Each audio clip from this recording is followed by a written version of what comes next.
প্রিয় শিক্ষার্থীরা, আসসালামু আলাইকুম। আশা করছি আপনারা সবাই সুস্থ এবং ভালো আছেন। আমরা নির্বাচনী পরীক্ষা প্রস্তুতির যে ধারাবাহিক ক্লাস নিচ্ছিলাম, আজকে ভৌত রাশি ও পরিমাপ অর্থাৎ প্রথম অধ্যায়ের আমাদের এমসিকিউ সলিউশন ক্লাস।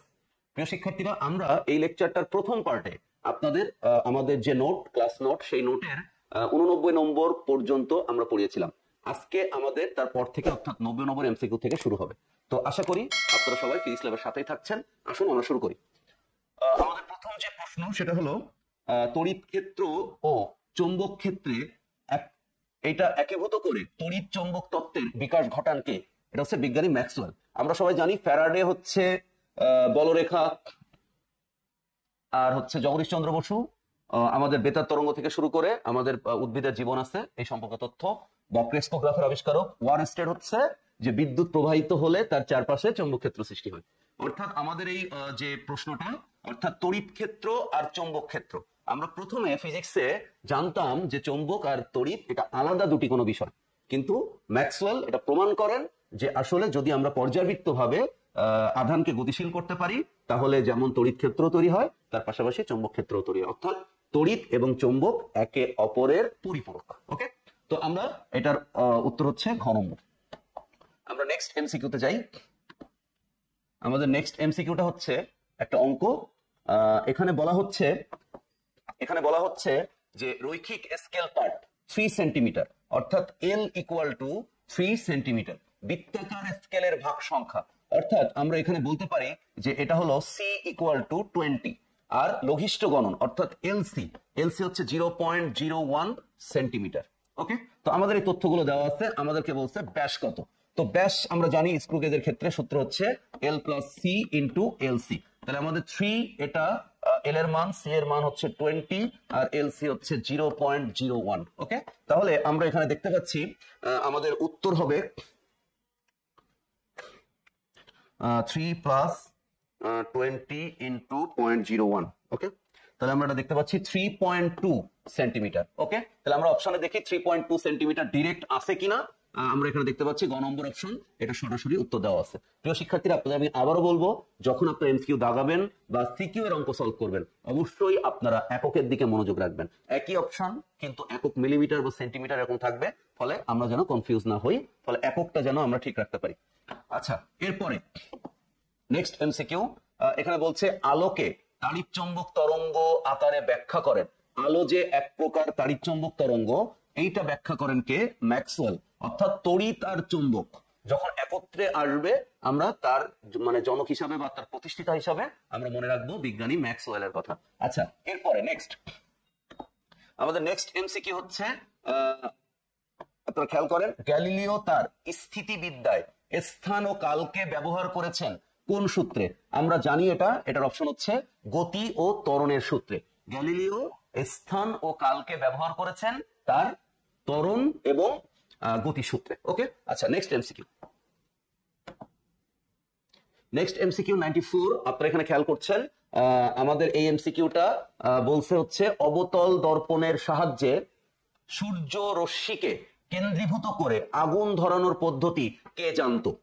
ঠিক আছে, আমরা এখানে খেয়াল করছি সবাই আল-ফারাজি, ইবনে সিনা, থেলিস, এই তিনজনের একজনও না, কারণ থেলিস হচ্ছে লোডস্টোন সূর্যগ্রহণ, ইবনে সিনা হচ্ছে চিকিৎসাবিদ্যা। ঠিক আছে, আমরা এখানে যে মূল উত্তরটা হবে সেটা হচ্ছে আর্কিমিডিস। ঠিক আছে, আর্কিমিডিস প্রথম অবতল দর্পণের সাহায্যে সূর্য রশ্মিকে কেন্দ্রীভূত করে আলো জ্বালাতে পেরেছিলেন আর কি। আমরা নেক্সট এমসিকিউতে যাব।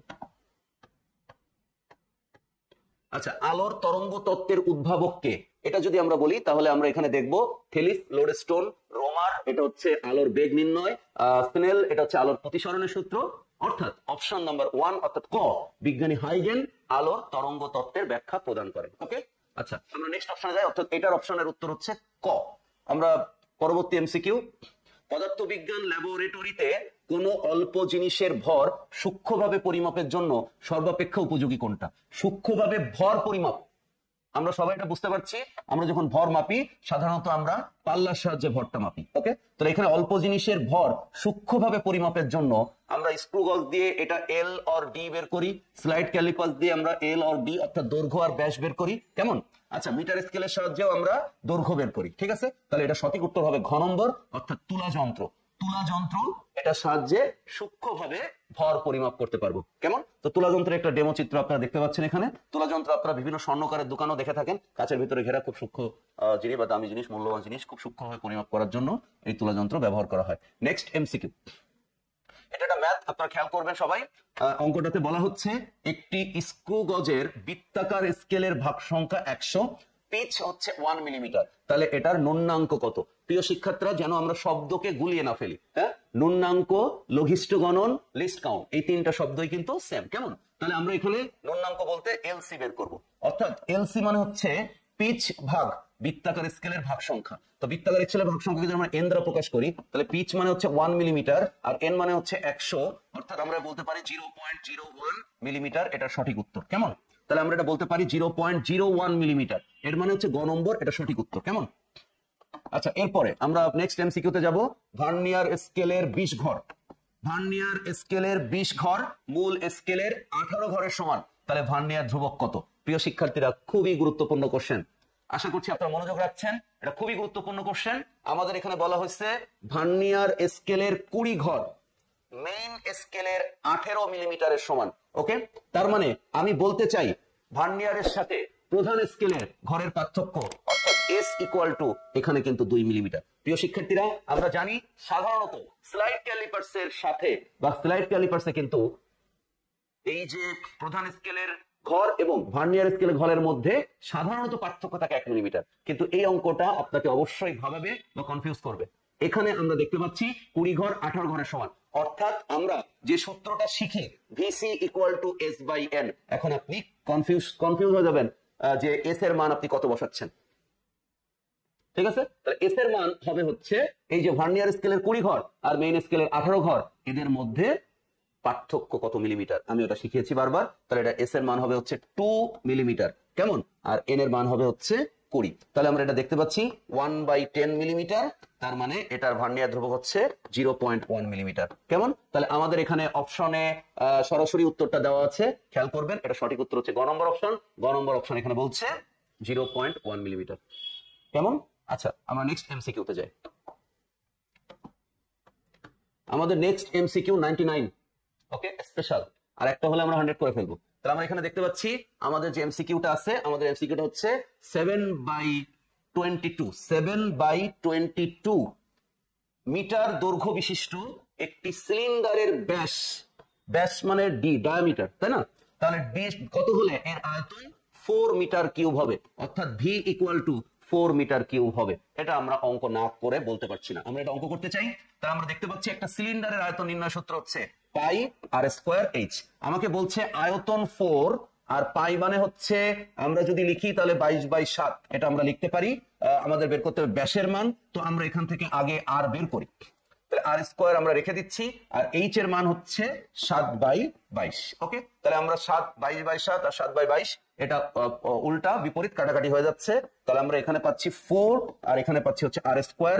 প্রিয় শিক্ষার্থীরা, তাহলে আর এর মান হচ্ছে √4, তার মানে এটা হচ্ছে 2, অর্থাৎ আমরা যদি ব্যাস বলি তাহলে 2 ইন্টু আর, ব্যাসার্ধের দ্বিগুণ, তার মানে 2 গুণ 2, তার মানে হচ্ছে 4 মিটার হচ্ছে ব্যাস। প্রিয় শিক্ষার্থীরা, আমরা দেখতে পাচ্ছি এটা সঠিক উত্তর 4 মিটার, এটা ডিরেক্ট আমাদের অপশনে দেওয়া আছে। ওকে, তাহলে আমরা মনে রাখবো যদি আমাদের এরকম কোন প্রশ্ন পড়ে, অর্থাৎ কোন দৈর্ঘ্য দেওয়া আছে সিলিন্ডারের আয়তন নির্ণয়ের ক্ষেত্রে এবং আমাদেরকে ব্যাস পরিমাপ করতে হবে, তাহলে সিলিন্ডারের আয়তনের সূত্র V equal to 4 pi r square h বসানোর পর আমরা সেখান থেকে আগে ব্যাসার্ধ বের করে তারপরেও ব্যাস বের করতে পারি। অথবা আমরা যদি চাই, আপনারা যদি কেউ মনে করেন যে না, ভি ইকুয়াল টু 1/4 পাই ডি স্কোয়ার, পাই ডি স্কোয়ার, আপনারা যদি পাই ডি স্কোয়ার এটা যদি একবারে সূত্রটা লিখতে চান 1/4 পাই ডি স্কোয়ার ইন্টু এইচ, তাহলেও আপনারা একবারে অঙ্কটা করে ফেলতে পারবেন, সরাসরি ব্যাস বের হবে, তো ব্যাস এখানে 4ই বের হবে। তো প্রিয় শিক্ষার্থীরা, আমরা নেক্সট অঙ্কে চলে যাব, অর্থাৎ আমাদের 100 নম্বর এমসিকিউ। ঠিক আছে, তো 100 নম্বর এমসিকিউতে আমরা যেটা দেখতে পাচ্ছি, আমাদের এখানে একটি বস্তুর স্লাইড ক্যালিপার্সের প্রধান স্কেল পার্ট 7 সেন্টিমিটার, অর্থাৎ এম প্লাস, এবার বলছে ভার্নিয়ার ধ্রুবকের মান বলতে হচ্ছে 0.1, ভার্নিয়ার ধ্রুবকের মান বলছে, অর্থাৎ ভি ইন্টু ভিসি, তাই না? তাহলে আমরা এর এল পেতে পারতাম, কিন্তু এখানে বক্তব্য খুবই গুরুত্বপূর্ণ, সেটা হলো ভার্নিয়ার সমপাতনের সঠিক মান এখানে বলে দেওয়া হয় নাই। ভার্নিয়ার সমপাতনের মান আমাদের এখানে নাই। ভার্নিয়ার সমতার মান না থাকলে আমরা এই অঙ্ক করতে পারছি না। অর্থাৎ আমাদের এখানে 7 বসাতে পারছি, আর হচ্ছে প্লাস এখানে সেন্টিমিটার ইন্টু 0.01। ওকে, তাহলে এখানে কত হবে এটা একটু যদি আমরা নিজেদের মতো করে বসাতে পারতাম, তাহলে যদি আমরা এখানে 7, এটা যদি 5ও দেওয়া থাকতো তাহলে 0.01, অর্থাৎ এটা 7.05 সেন্টিমিটার এটা হতো। তার মানে এখানে ভার্নিয়ার সমপাতনের মান দেওয়া নাই। যদি ভার্নিয়ার সমপাতন 5 হতো তাহলে এই অপশনটা কিন্তু সঠিক উত্তর হতো। প্রিয় শিক্ষার্থীরা, নেক্সট অঙ্কে আমরা চলে যাব। আমাদের 101 নম্বর অপশন, কোয়ান্টাম তত্ত্বের শুদ্ধতার প্রমাণ উপস্থাপন করেন। কোয়ান্টাম তত্ত্বের সাথে আপনারা জানেন সবাই আমাদের বাংলাদেশের একটু আবেগ জড়িত আছে, কারণ আমাদের ঢাকা ইউনিভার্সিটির টিচার ছিলেন সত্যেন্দ্রনাথ বসু এবং আইনস্টাইন মিলে আসলে এই কাজটা করেছিলেন। অর্থাৎ এর উত্তর হবে সত্যেন্দ্রনাথ বসু এবং আইনস্টাইন দুইজনেই এই শুদ্ধতার প্রমাণ। তার মানে ম্যাক্স প্লাঙ্কের কোয়ান্টাম তত্ত্বে যে প্রবলেম ছিল সেই প্রবলেম সত্যেন্দ্রনাথ বসু আর আইনস্টাইন এটা মিলে সলভ করেছিলেন। অর্থাৎ 2 আর 3 কিন্তু এর সঠিক অপশন। কেমন? তো নেক্সট এমসিকিউ। প্রিয় শিক্ষার্থীরা, আপনারা খেয়াল করছেন 102 নম্বর এমসিকিউ আমাদের জন্য খুবই সহজ একটা এমসিকিউ। একটু বানান ভুল আছে এখানে। এটা হবে আসলে ব্যাকল্যাশ ত্রুটি। এটার বানানটা হবে হচ্ছে ব্যাকল্যাশ ত্রুটি। ব্যাকল্যাশ ত্রুটি। এখন প্রশ্ন হচ্ছে স্ক্রু গজের ত্রুটি নিচের কোনটি সঠিক? শূন্য ত্রুটি আর ব্যাকল্যাশ ত্রুটি, অর্থাৎ 1 ও 3। এটা সঠিক উত্তর হচ্ছে খ নম্বর অপশন। এটা একটু আমাদের নতুন বইতে অবশ্যই সম্পর্কে তথ্য নাই, এটা পুরনো বইয়ের তথ্য অনুযায়ী প্রশ্নটা। তার স্ক্রু গজের ত্রুটি হচ্ছে এখানে শূন্য ত্রুটি। শূন্য ত্রুটি ধনাত্মক ঋণাত্মক দুটোই হতে পারে, এই জন্য ঋণাত্মক ত্রুটি আর আলাদা হয়ে ওখানে বলছি না আমরা। শূন্য ত্রুটি আর ব্যাকল্যাশ ত্রুটি। কেমন? এটা হচ্ছে আমাদের স্ক্রু গজের ত্রুটি। এরপর 103 নম্বর এমসিকিউ, 1 মাইক্রোভোল্ট সমান সমান কত ভোল্ট? 1 মাইক্রোভোল্ট সমান সমান কত ভোল্ট? প্রিয় শিক্ষার্থীরা, মাইক্রো বলতে আমরা এখানে বোঝাচ্ছি 10 টু দি পাওয়ার -6। মাইক্রো বলতে আমরা এখানে বোঝাচ্ছি 10 টু দি পাওয়ার -6। আপনারা সবাই এটা জানেন, গুণিতক উপগণিতকে এটা আমরা জানি মাইক্রো। ওকে, তার 10 টু দি পাওয়ার -6 খ নম্বর অপশন। প্রিয় শিক্ষার্থীরা, এর পরের এমসিকিউ আমরা অলরেডি আপনাদেরকে অভিনন্দন জানাচ্ছি যে আপনারা 100 এমসিকিউ সলভ করে ফেলেছেন। ওকে, তো আমরা আশা করছি এখন আপনারা এই চ্যাপ্টারের যে এমসিকিউ গুলো সলভ করতে পারবো এই কনফিডেন্স আমাদের মধ্যে ধীরে ধীরে তৈরি হচ্ছে। ওকে, আমরা নেক্সট এমসিকিউতে যাই। প্রিয় শিক্ষার্থীরা, 105 নম্বর এমসিকিউ এখানে বলছে একটা উদ্দীপক, সেটা হচ্ছে একটি সুষম তামার পাতের দৈর্ঘ্য 10 সেন্টিমিটার। তার মানে জাস্ট L = 10 সেন্টিমিটার একটা দৈর্ঘ্য দেওয়া আছে। পরিমাপের আপেক্ষিক ত্রুটি 10%। ওকে, পরিমাপের আপেক্ষিক ত্রুটি দেওয়া আছে। তা বুঝতে পারছি অঙ্কটা শতকরা আপেক্ষিক ত্রুটি নির্ণয় করতে বলবে। যাই হোক, আমরা দেখি বলছে মিয়নের আয়ু কত।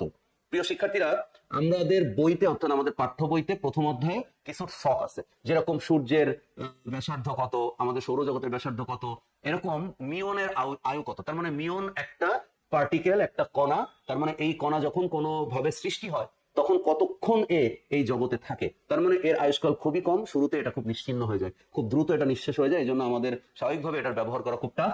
তো আমাদের এই অপশনটা সরাসরি উত্তর আমাদের মুখস্থ করতে হবে। এটা হচ্ছে 2 × 10 to the power -6 second. 2 × 10 to the power -6 second এটা সঠিক উত্তর। অর্থাৎ মিয়নের আয়ুষ্কাল, এটা আপনারা বইতে সরাসরি তথ্য পাবেন টেবিলের ভেতরে, সেটা হচ্ছে 2 × 10 টু দি পাওয়ার -6 সেকেন্ড এর মধ্যে। তার মানে কত ক্ষুদ্র সময়ের মধ্যেই ও জন্ম নেওয়ার সাথে সাথে নিঃশেষ হয়ে যায়। ওকে, তাহলে আমরা নেক্সট কোশ্চেন। নেক্সট কোশ্চেন তো আমাদের এখানেই সলভ করতে হবে। আমরা একটু মনোযোগ দেই সবাই। এর ঘ নম্বর প্রশ্নটা একটু খেয়াল করি। ঘ নম্বর প্রশ্নটা এখানে বলছে পাতের ক্ষেত্রফলের আপেক্ষিক ত্রুটি। তার মানে প্রিয় শিক্ষার্থীরা, আমাদের কাছে প্রথমে L = 10 সেন্টিমিটার একটা দৈর্ঘ্য আছে। আমরা শতকরা আপেক্ষিক ত্রুটির 4টা স্টেপের কথা অলরেডি জানি। 1 নম্বর স্টেপ হচ্ছে আমাদেরকে পরিমাপকৃত মান বের করতে হবে। পরিমাপকৃত মান হচ্ছে আমি কোনো ত্রুটি ব্যবহার না করে যে মানটা বের করবো। তার মানে আমাদেরকে বের করতে বলেছে ক্ষেত্রফলের। তার মানে ক্ষেত্রফল মানে হচ্ছে a মানে হচ্ছে L স্কয়ার, L স্কয়ার মানে হচ্ছে 10 স্কয়ার। তার মানে হচ্ছে এটা 100 সেন্টিমিটার স্কয়ার, এটা হচ্ছে এর ক্ষেত্রফল। ওকে, আচ্ছা, এবার বলছে সম্ভাব্য ত্রুটি পার্ট 2। পার্ট 2 তে যখন আমরা সম্ভাব্য ত্রুটি বের করি তখন আমরা পরিমাপকৃত মান যেটা ব্যবহার করি তার সাথে প্লাস মাইনাস পরিমাপকৃত মানের হচ্ছে 10%। তো পরিমাপকৃত মানের 10% এটা মানে হচ্ছে 10 ± 0.1। ওকে, 0.1। আচ্ছা, এটা শুধু 1, 0.1 হবে না, এটা হচ্ছে শুধু 1। শুধু 1 মানে হচ্ছে আপনি খেয়াল করেন 10 ইন্টু 10 এর 100, 10% মানে হচ্ছে 10 এর 100, তার মানে 10 আর 10 এটা গুণ করলে 100 আর নিচে হচ্ছে 100, তার মানে এটা কাটাকাটি করলে এটা হচ্ছে 1, তাহলে প্লাস মাইনাস 1। তার মানে আপনারা এখানে দেখতে পাচ্ছেন যদি আমি এল ম্যাক্সিমাম মান বের করি তাহলে এল ম্যাক্সিমাম মানে হচ্ছে পরিমাপকৃত মানের সাথে সম্ভাব্য ত্রুটিটা আসলে কি হবে, যোগ হবে, তার মানে এটা হচ্ছে শুধু 1, তার মানে এটা আমরা পাবো হচ্ছে 11 সেন্টিমিটার। তাহলে এ ম্যাক্সিমাম, আমরা এ ম্যাক্সিমাম কত পাবো, এ ম্যাক্সিমাম মানে হচ্ছে 11 এর হোল স্কয়ার, 11 হচ্ছে 121 সেন্টিমিটার স্কয়ার। এটা হচ্ছে ত্রুটি সহ, সম্ভাব্য ত্রুটি সহ আমার ওই পাতের ক্ষেত্রফল। ওকে, তাহলে পাতের ক্ষেত্রফল যেহেতু আমরা বের করতে পারছি সেহেতু আমরা এখন শতকরা আপেক্ষিক ত্রুটি খুব সহজে বের করতে পারবো। আমরা এর উত্তর ঘ নম্বর অর্থাৎ 21%, আমরা দেখি উত্তরটা গাণিতিক ভাবে আমরা মিলাতে পারি কিনা। কেমন, তো আমরা কোন প্রশ্ন পরীক্ষার হলে যখন এমসিকিউ থাকবে অবশ্যই আমরা অনুমান করে বা উপদশ কুড়ি গুণে কিন্তু উত্তর দিব না, আমরা অবশ্যই আমাদের ব্রেনকে ব্যবহার করব এবং খুব সহজেই খুব ছোটখাটো অঙ্ক আপনারা অবশ্যই আপনাদের যোগ্যতার কারণে সেটা করতে পারবেন সলভ। কেমন, তো একটু ব্রেন খাটানোর চেষ্টা করব। এখানে ই মানে হচ্ছে তাহলে সর্বোচ্চ মান, ক্ষেত্রফলের সর্বোচ্চ মান 121, পরিমাপকৃত মান হচ্ছে 100, আমরা ভাগ করব পরিমাপকৃত মান দিয়ে এবং সেটা হবে হচ্ছে 100 সেন্টিমিটার। তাহলে আমরা উপরে পাচ্ছি 21, আমাদের নিচে পাচ্ছি হচ্ছে 100, আর এটা যদি আপনি 100% করেন বুঝতেই পারছেন 100 কেটে গেলেও আমরা সিম্পল ভাবে অঙ্কটা সলভ করে ফেলতে পারি। অর্থাৎ আমরা প্রথমে যেটা টার্গেট করেছিলাম এটা ঘ নম্বর অপশন, আমরা বুঝতে পারছি আমাদের টার্গেটটা সঠিক ছিল।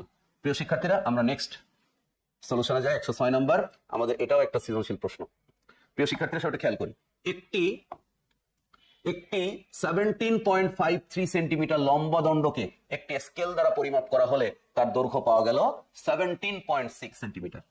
অর্থাৎ আমাদের একটা জিনিসের অরিজিনাল দৈর্ঘ্য এইটা দেওয়া আছে হচ্ছে 17.53 সেন্টিমিটার, এইটা আমাদের অরিজিন দৈর্ঘ্য দেওয়া আছে, বুঝছি? আচ্ছা, এখন ঘটনা হলো আমি একটা স্কেল দিয়ে পরিমাপ করছিলাম, পরিমাপ করে তার দৈর্ঘ্য পাওয়া গেল হয়তো, তার মানে আমার পরিমাপটা সঠিক ছিল না, তার মানে আমি এই পরিমাপটাকে নাম দিলাম এল প্রাইম 17.6, তার মানে আমি কিছুটা ভুল পরিমাপ করেছি, আমার অরিজিনাল যে পরিমাপ করার কথা ছিল সেটা হচ্ছে 17.53, কিন্তু আমি পরিমাপ করেছি একটু বেশি, তার মানে অবশ্যই এখানে পরিমাপের ত্রুটি রয়েছে। ওকে, এখন প্রশ্ন কি আমরা একটু দেখি। পরিমাপের পরম ত্রুটি, আপনারা সবাই জানেন এই পরম শব্দটার আরেকটি কিন্তু সুন্দর নাম আছে যেটা আমাদের বইতে বেশিরভাগ ক্ষেত্রে ব্যবহার করা হয়েছে, যেটা হচ্ছে চূড়ান্ত ত্রুটি। ওকে, তাহলে চূড়ান্ত ত্রুটি বা পরম ত্রুটি যেটাই বের করতে বলুক না কেন, আপনারা জানেন এটা বের করার ক্ষেত্রে আমাদের কাজ কি, এটা বের করার ক্ষেত্রে আমাদের কাজ হচ্ছে যে আমরা ম্যাক্সিমাম মান, সর্বোচ্চ মান থেকে সাধারণ মানটা বিয়োগ করব। তাই সর্বোচ্চ মান হচ্ছে 17.6 মাইনাস 17.53।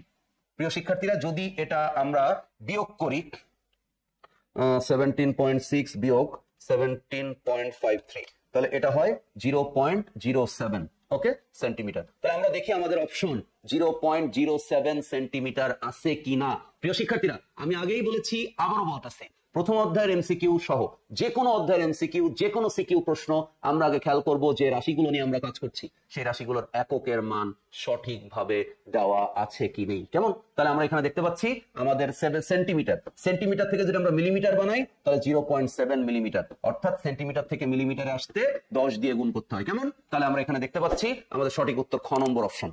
ওকে, আচ্ছা, এরপরে বলছে দণ্ডটির পরিমাপের আপেক্ষিক ত্রুটি বের করো। তাহলে পরম ত্রুটি যদি আমাদের জানা হয়ে যায় তাহলে আপেক্ষিক ত্রুটি বের করা তো খুব ইজি। তাহলে আপেক্ষিক ত্রুটি বের করার জন্য আমাদের কি করতে হবে, পরম বা চূড়ান্ত ত্রুটি 0.7 মিলিমিটার, এইটাকে আমার কি করতে হবে, এটাকে আমার পরিমাপকৃত মান, আমার পরিমাপকৃত মান বা আমার অরিজিনাল মান ছিল 17.53। ওকে, এইটা ছিল সেন্টিমিটার। প্রিয় শিক্ষার্থীরা, তাহলে আমরা উপরের যে মানটা, এই মানটা 0.07 এটা সেন্টিমিটারে রাখি ইনটু 100%। ওকে, তাহলে আমাদের এই মানটা আমরা এখন বের করে ফেলতে পারবো, ভাগ 17.53 ক্লোজ ইনটু 100%। তার মানে প্রিয় শিক্ষার্থীরা, এটার উত্তর আমরা যেটা পাচ্ছি সেটা হচ্ছে আমরা এটার উত্তর আরেকবার একটু ক্যালকুলেশন করতে হবে, এটা অনেক ক্ষুদ্র মান 17.53, এটা হচ্ছে এর সাথে গুণ করতে হবে আমার 100। ওকে, তাহলে আমরা এর উত্তর পাচ্ছি একদম প্রথম যে ক নম্বর অপশন, অর্থাৎ এটার উত্তর হচ্ছে 0.3993%। তার মানে আপনারা বুঝতে পারছেন একদম প্রায় নিখুঁত, একদম ভুলের পরিমাণ খুবই কম। প্রিয় শিক্ষার্থীরা, আশা করি আপনারা এমসিকিউ গুলো বুঝতে পারছেন, আপনারা মনোযোগ রাখছেন। আমরা নেক্সট এমসিকিউতে যাব। আমাদের নেক্সট এমসিকিউ যেটা সেটা হচ্ছে 107 নাম্বার এমসিকিউ। এখানে বলছে, একটু খেয়াল করব, চাপ একটি চাপ মানে আমরা পঞ্চম অধ্যায়ে পড়েছি P equal to F by A, কেমন? তাহলে চাপ একটি লব্ধ রাশি, এটা তো আমরা বুঝতে পারছি, এবং আমরা জানি চাপ কিন্তু একটা স্কেলার রাশি, অর্থাৎ এটা সঠিক উত্তর হচ্ছে খ নম্বর অপশন, অর্থাৎ 2 নম্বর অপশন। প্রিয় শিক্ষার্থীরা, চাপ একটি লব্ধ রাশি, একাধিক মৌলিক রাশির সাহায্যে চাপ রাশিটাকে আমরা পেয়ে থাকি, এবং চাপ একটা স্কেলার রাশি, এটা আমরা জানি। ওকে, তাহলে আমরা এখান থেকে পেয়ে গেলাম, এর উত্তর হচ্ছে খ। প্রিয় শিক্ষার্থীরা, নেক্সট এমসিকিউ, ভরবেগের মাত্রা। প্রিয় শিক্ষার্থীরা, ভরবেগ আমরা জানি সবাই, ভর ইন্টু বেগ এর গুণফল হচ্ছে ভরবেগ, অর্থাৎ P equal two M into V। তাহলে ভরের একক হচ্ছে কেজি আর বেগের একক হচ্ছে মিটার পার সেকেন্ড। আমরা সবাই এখান থেকে মাত্রা বের করব। কেজি মাত্রা মানে হচ্ছে M, ম্যাস, ওর প্রথম অক্ষরটা ক্যাপিটাল, এরপর হচ্ছে মিটার, মিটার হচ্ছে দৈর্ঘ্য, লেন্থ, এর অক্ষরটা ক্যাপিটাল, এর হচ্ছে পার সেকেন্ড মানে হচ্ছে টি, টাইম, সময়, টি টু দি পাওয়ার মাইনাস 1। তাহলে এরকম কোন অপশন আছে কিনা? ml T to the power minus 1, ml T to the power minus 1। ভরবেগের মাত্রা কোনটি সঠিক আমরা বুঝতে পারছি, এটার অপশন কিন্তু ক হবে, কেমন? ওকে, আচ্ছা আমরা আসি এর পরের প্রশ্নে। 109 নম্বর প্রশ্ন, ওজনের মাত্রা কোনটা? প্রিয় শিক্ষার্থীরা, আমরা ওজন বলতে কি বুঝি? ওজন বলতে মানে আমরা mw ইকুয়াল টু mg, এটা কিন্তু ওজন বলতে আমরা সবাই জানি। আমরা জানি ওজন হচ্ছে বল, ওজন হচ্ছে ভেক্টর রাশি, ওদের মাস সবসময় পৃথিবীর কেন্দ্র বরাবর কাজ করে, এগুলো আমরা সবাই জানি। m মানে হচ্ছে ভর, ভরের একক হচ্ছে কেজি, আর এটা হচ্ছে জি মানে হচ্ছে মিটার পার সেকেন্ড স্কয়ার, অর্থাৎ ত্বরণ। তাহলে কেজি এটা হচ্ছে ম্যাস, এখানে m মানে হচ্ছে মিটার, লেন্থ, L বড় হাতের, S মানে হচ্ছে সেকেন্ড, অর্থাৎ টি টু দি পাওয়ার মাইনাস 2। প্রিয় শিক্ষার্থীরা, তাহলে এটা আমরা পাচ্ছি হচ্ছে ml T to the power minus 2, এটা হচ্ছে ওজনের মাত্রা। আমরা আশা করছি আপনারা ওজনের মাত্রাটা বুঝতে পেরেছেন। ওকে, তাহলে বলের মাত্রা আর ওজনের মাত্রা এটা সেমই হবে। আচ্ছা, নেক্সট এমসিকিউ 110, আমরা আরো একটা মাইল ফলক স্পর্শ করতে যাচ্ছি, অর্থাৎ 110 নম্বর এমসিকিউ আমাদের সামনে। ওকে, প্রিয় শিক্ষার্থীরা সবাই মনোযোগ রাখবেন। বর্তমানে বাদ্যযন্ত্র ও সঙ্গীত বিষয়ক যে স্কেল রয়েছে সেটি কোন বিজ্ঞানীর অনুসন্ধানের আংশিক অবদান? প্রিয় শিক্ষার্থীরা, ডেমোক্রিটাস পরমাণু মডেল, আর্কিমিডিস প্রিন্সিপাল, প্লবতা, এগুলো আমরা জানি, থেলিস, লোডস্টোন, আমরা বলতে পারি এটা হচ্ছে পিথাগোরাস। অর্থাৎ পিথাগোরাস এই বৈদ্যুতিক বাদ্যযন্ত্রের বিভিন্ন থিওরি বা উনি অনুসন্ধানের ক্ষেত্রে বড় অবদান রাখেন, অর্থাৎ অনুসন্ধান শুরু করেছিলেন। প্রিয় শিক্ষার্থীরা, এরপরে আমাদের নেক্সট কোশ্চেন 111 নম্বর কোশ্চেন, 111 ওকে, তো আমরা সবাই মনোযোগ সহকারে এই এমসিকিউটা খেয়াল করব। উইন্ডমিল বা বায়ুকলের উল্লেখ পাওয়া যায় কোন মুসলিম বিজ্ঞানীর গ্রন্থে? প্রিয় শিক্ষার্থীরা, গ্যালিলিও অমুসলিম, আল হাজেন মুসলিম, নিউটন অমুসলিম, তার মানে আল মাসুদি আর আল হাজেন। প্রিয় শিক্ষার্থীরা, আল হাজেন সম্পর্কে আমরা জানি, আল হাজেন হচ্ছে আলো নিয়ে গবেষণা করছিলেন। ওকে, তাহলে আমরা বুঝতেই পারছি এটা সঠিক উত্তর হবে হচ্ছে আল মাসুদি। আল মাসুদির যে 30 খণ্ডের এনসাইক্লোপিডিয়া ছিল, সেই এনসাইক্লোপিডিয়ায় প্রথম উনি বায়ুকলের উল্লেখ করেন। আর বায়ুকল ব্যবহার করে বিদ্যুৎ উৎপাদন, এটা একদম সম্পূর্ণভাবে মানে একদম প্রাকৃতিক এবং পরিবেশের জন্য ভালো একটা পদ্ধতি, যে পদ্ধতিতে পৃথিবীর অনেক উন্নত দেশ এখন চেষ্টা করছে বিদ্যুৎ উৎপন্ন করার। আচ্ছা, এরপরে খেয়াল করেন সবাই, এরপরে বলছে বায়ু পাম্প বায়ু ব্যবহার করে পাম্পের আবিষ্কার, এটা আমরা একদম ক নম্বর অপশন, ভন গুয়েরিক, এটা চিন্তা করার কোনো কারণই নাই, ভন গুয়েরিক বায়ু পাম্পের আবিষ্কার করেন। ঠিক আছে, আচ্ছা এরপরে আমরা খেয়াল করি সবাই একটু সূর্যকেন্দ্রিক সৌরজগতের প্রবক্তা, ঠিক আছে, প্রবক্তা ইনি ছিলেন ইরাটোস্থিনিস, যিনি সূর্যকেন্দ্রিক সৌরজগতের প্রবক্তা। কোপার্নিকাস, কেপলার, এদেরও এই সৌরজগৎ সম্পর্কে সূত্র ব্যাখ্যা এনারা প্রদান করেন, কিন্তু প্রবক্তা ছিলেন হচ্ছে ইরাটোস্থিনিস। মনে থাকবে, একটু কঠিন নাম কিন্তু খুব সহজ। প্রিয় শিক্ষার্থীরা, এরপর 114, SI এককে ব্যবহৃত সবচেয়ে ছোট উপসর্গ কোনটি? প্রিয় শিক্ষার্থীরা, এখানে যে কয়টা তথ্য আছে তার মধ্যে সবচেয়ে ছোট হচ্ছে ফেমটো। ওকে, SI এককে ব্যবহৃত ছোট উপসর্গ কোনটি? ফেমটো। এই চারটার মধ্যে ফেমটো হচ্ছে সবচেয়ে ছোট। আচ্ছা প্রিয় শিক্ষার্থীরা, আমাদের এই যে 114 নম্বর এমসিকিউ, অর্থাৎ আমাদের যে প্রথম অধ্যায়ের উপর যে এমসিকিউ ক্লাস চলছিল, সেই এমসিকিউ ক্লাসের পার্ট 2 আমরা এই মুহূর্তে শেষ করলাম। ঠিক আছে, তো ফিজিক্স ল্যাবের সাথে থাকার জন্য আপনাদের সবাইকে ধন্যবাদ। আপনারা অবশ্যই আমাদের এমসিকিউ পার্ট 1 এবং এমসিকিউ পার্ট 2 এই লেকচার দুটি দেখবেন।